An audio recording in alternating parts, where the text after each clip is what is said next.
저는 동아출판 고등학교 한국사에 대해 발표하겠습니다. 거민정 교과서가 다양성을 말하지만 서로 비슷하며 교과서 내용이 제가 학생 때 배웠던 것과 상당 부분 다르다는 걸 발견하게 됩니다. 7쪽, 대한민국의 발전과 현대세계의 변화 목차입니다. 단원 제목은 그 단원을 대표하는 핵심 내용이라고 할 수 있죠. 2단원, 정부 수립을 위해 노력하다. 3단원, 대한민국 정부를 수립하다. 우리 선조들은 정부 수립을 위해 노력했습니까? 국가를 세우기 위해 노력했습니까?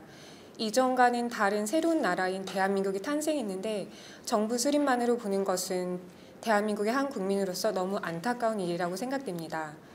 국가의 3요소는 국민, 영토, 주권입니다. 임시정부 때 우리나라 국민은 황국 시민이라 여겨졌고 영토는 빼앗겼으며 주권이 없었습니다. 예를 들어 임신한 생명은 탄생의 기쁨을 누릴 수 있지만 사산의 아픔을 겪게 될 수도 있습니다. 그래서 아기가 무사히 탄생하는 날, 그날이 곧 생일입니다. 그리고 매년 축하해 줍니다. 대한민국도 커다란 위험들을 이겨내고 탄생한 것이 아닌가요? 1948년 8월 15일 대한민국은 수립되었습니다. 그러나 교과서에는 대한민국 정부 수립이라고 적혀 있고 북한은 국가 수립이라고 합니다. 272, 273쪽을 보면 의문이 생깁니다. 대한민국 정부를 수립하다 라는 3단원 제목과 다르게 소제목에 대한민국 정부가 출범하다 라고 적혀 있습니다. 수립보다 출범은 더 의미가 축소되는 단어입니다. 수립은 국가나 정부, 제도, 계획 따위를 이룩하여 세운다는 뜻이고 출범은 배가 항구를 떠난다와 단체가 새로 조직되어 일을 시작함을 비유적으로 이르는 말입니다. 대한민국은 단체입니까? 국가입니까? 273쪽 본문에도 마침내 1948년 8월 15일 대한민국 정부가 출범하였다고 적혀 있습니다. 그런데 북한은 정부를 수립하다라고 적고 본문에는 조선민주주의 인민공화국 수립을 선포하였다고 합니다. 대한민국은 정부 수립에서 정부 출범으로 의미를 더 축소하고 북한은 정부 수립에서 공화국 수립으로 적어 건국의 의미로 높인 것입니다. 소제목과 본문의 단어를 바꿔가면서까지 대한민국은 낮추고 북한은 더 높이고 싶어하는 것처럼 보입니다. 347, 348종 연표를 살펴보면 대한민국 정부 수립과 정부 출범이 바꿔가며 나오고 있어 이상하다는 생각이 듭니다. 대한민국, 김영삼, 김대중만 정부 수립으로 적고 다른 대통령은 정부 출범으로 적었습니다. 다음 표를 보시면 더 확실히 아실 수 있습니다.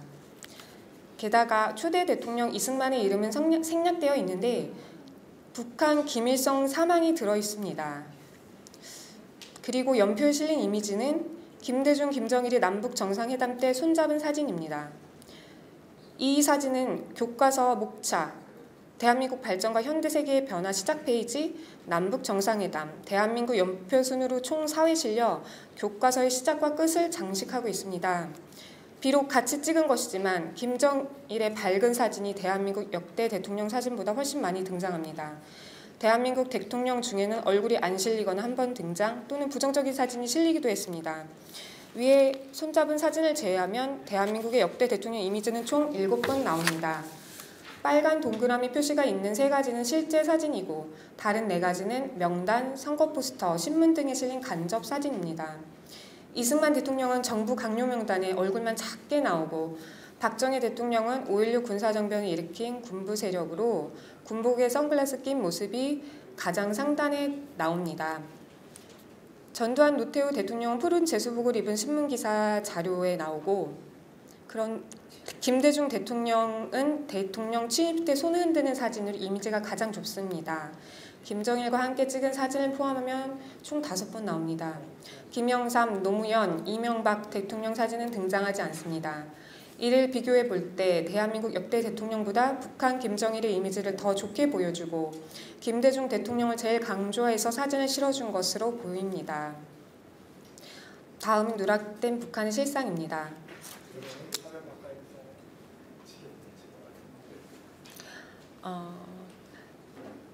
가슴 아프게도 우리의 주적은 북한입니다. 통일세대가 될 우리 아이들에게 북한에 대해선 더더욱 올바르게 가르쳐야 합니다.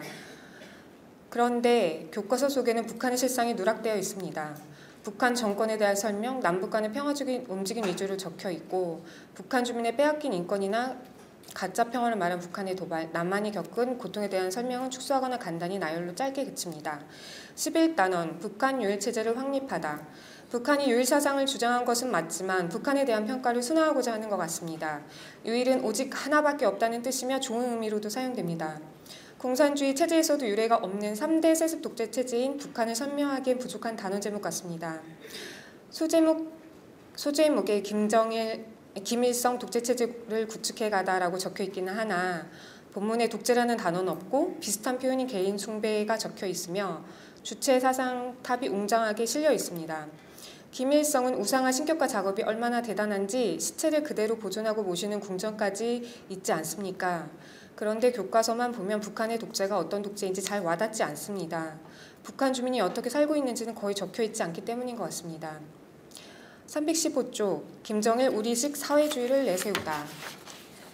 우리식 사회주의, 조선민족 제일주의, 강성대국 건설, 성군 정치 등을 설명하며 컬러풀 화려한 사진과 함께 등장하는데 북한 주민을 노예화하는 데 쓰인 사상이라는 설명은 거의 미미해서 마치 북한의 주장을 담아주는 것처럼 보였습니다.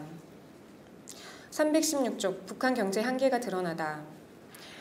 북한은 인민의 의식주를 국가가 책임지고 무상교육과 무상의료를 시행하고자 하였다고 나오는데 사회주의의 핵심인 국가의 무상배급 제도가 결국 붕괴하고 장마당이 확산되었다는 내용은 없습니다. 단지 북한의 심각한 경제난이 체제의 위기감을 고조시켰다는 것으로 그칩니다. 그리고 북한의 실상은 사상통제, 정치범 수용소, 공개 처형 등 인권 문제로 국제사회로부터 많은 비판을 받고 있다며 단 한 줄로 끄시고 부연 설명은 없습니다. 12단원, 남북 대립 속의 평화를 모색하다. 평화를 모색하는 것은 좋지만 평화를 지키고 유지하는가가 더 중요합니다. 북한은 계속 지키지 않았고 거짓 평화는 위험합니다. 그런데 평화에 대한 것은 상대적으로 길게 적혀 있고 끊임없는 대남 도발은 최근에 일어난 사건명의 나열로 단 한 줄이며 이에 대한 설명은 없습니다. 핵무기도 간단히 언급 후 지나갑니다. 가장 상단의 정주영의 소대 방북 사진과 함께 금강산 관광과 남북 간 화해 분위기가 조성되었다며 남북 관계는 어떻게 변화되었을까라는 질문을 던집니다. 답을 잘 해줘야겠죠. 그런데 320쪽 금강산 사업 중단의 정확한 이유가 안 나옵니다. 남한 관광객이 피살되었기 때문인데 단지 북한에 의해라고만 설명합니다. 남북한의 대립이 지속되다. 박정희 정부가 반공 정책을 실시하는 것은 북한의 침략으로 일어난 6.25 전쟁의 결과입니다. 북한이 무장가첩을 파견하는 것은 남한을 공격하는 것입니다. 그런데 남북한의 한치도 양보 없는 대결이라 말하며 같은 선상에 놓고 설명합니다. 또한 1980년대 중반 남한의 수해에 대한 북한의 물자 제공 등을 계기로 남북한의 대화가 재개되었다며 북한 덕분에 중단된 남북한의 대화가 다시 열렸다는 식으로 설명합니다. 그러나 1980년대에도 북한에 심각한 대남 도발이 있었습니다. 348쪽 연표에 칼기 폭파 사건, 아웅산 테러 사건이 적혀있지만 교과서 본문에는 나오지 않습니다. 아웅산 묘지 테러 사건 때 만약 대통령이 암살에 성공했다면 대한민국은 어떻게 되었을까요? 칼기 폭파 사건 때도 서울올림픽 방해가 테러의 목적이었습니다. 북한의 대남 도발은 국민의 안보와 우리 국민의 생명을 심각하게 위협할 뿐만 아니라 다른 나라와 그 나라 국민들, 국제사회의 평화에도 큰 피해를 입힙니다. 이전과 이후로도 대남 도발은 계속 이어져 왔는데 적혀있지 않습니다. 남북한 관계 개선을 위해 노력하다. 7.14 남북 공동성명 등 남북 간 평화를 지키자고 한 기록들에 대해서는 여러 나와 있는데 북한은 번번이 깨고 말았습니다. 이러한 북한이 말한 거짓 평화에 대한 설명은 핵무기 한 가지이며 비핵화 공동선언도 무용지물이 되었는데 한반도의 긴장이 감돌았다는 정도로 축소하고 있고 대남 도발에 대한 언급은 없습니다. 단원의 마지막인데요. 남북 정상회담이 개최되다. 김대중 노무현 정부의 햇볕 정책의 빛만을 선명하고 그림자는 적혀있지 않습니다. 두 정부의 대북 정책의 공만 담겨 있습니다. 김대중 대통령은 재임 시절 북은 핵을 개발한 적도 없고 개발할 능력도 없다. 대북 지원금이 핵 개발로 악용된다는 것은 유언비어다. 내가 책임지겠다며 공개적으로 말했습니다. 그런데 북은 핵을 개발했고 우리가 도와준 셈이 되었다는 걸 이제는 알게 되었습니다. 이에 대해 누가 책임져야 하고 누가 책임질 수 있을까요? 노무현 대통령도 재임 시절 북핵 옹호 발언들이 있습니다. 그리고 햇볕 정책 기간에조차 북한의 무력 도발과 핵미사일 개발이 지속되었습니다. 이명박 정부의 대북 정책은 짧게 한 줄, 그리고 북한에 의해 금강산 사업 중단, 천안함 피격 사건, 연평도 포격 사건 등이 일어나 남북 관계가 경색되었다라고 단 한 줄 나와 있습니다. 이 세 사건에 대한 부연 설명은 전혀 없습니다. 우리 국민과 국군이 공격당하고 목숨을 잃은 참혹한 사건인데 너무 간단하다는 생각이 듭니다. 무력 도발에 대한 평가가 없습니다. 그리고 가장 하단에 6.15 남북 공동선언과 김대중, 김정일이 손잡은 사진으로 단언이 마무리됩니다. 평화와 화해를 위한 논의, 협력과 상호 존중은 귀한 것이지만 이를 지키지 않은 북한에 대해서는 별다른 평가가 없습니다. 북한에 대한 두 단원의 전반적인 내용은 대남 도발 등 북한의 나쁜 면은 가능한 줄이고 축소하며 평화 위주로 말하는 것처럼 보였습니다. 북한 정권과 북한 주민에 대해 균형 있는 시각이 교과서에 담겨서 학생들이 북한과 통일에 대해 올바르게 판단할 수 있게 되길 바랍니다. 극소수의 학교가 채택한 교학사 교과서, 국정 교과서를 못 배우도록 학교의 자율 선택권마저 방해했던 일들을 볼 때 검인정 교과서가 다양성을 말하고 자율성을 말하지만 실제로는 발도 못 붙이게 왕따시키는 것 같습니다.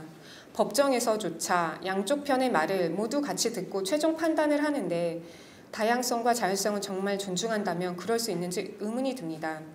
역사교과서 논란에서 어느 쪽이 문제가 심각한지 대중매체를 통해서가 아니라 교과서를 직접 열어보신다면 더 판단하기 쉬워지실 겁니다. 교과서와 수업 내용, 시험 문제, 역사 관련 책 등 아이들이 무엇을 듣고 보고 배우고 있는지 많은 분들의 관심이 필요하겠습니다. 감사합니다.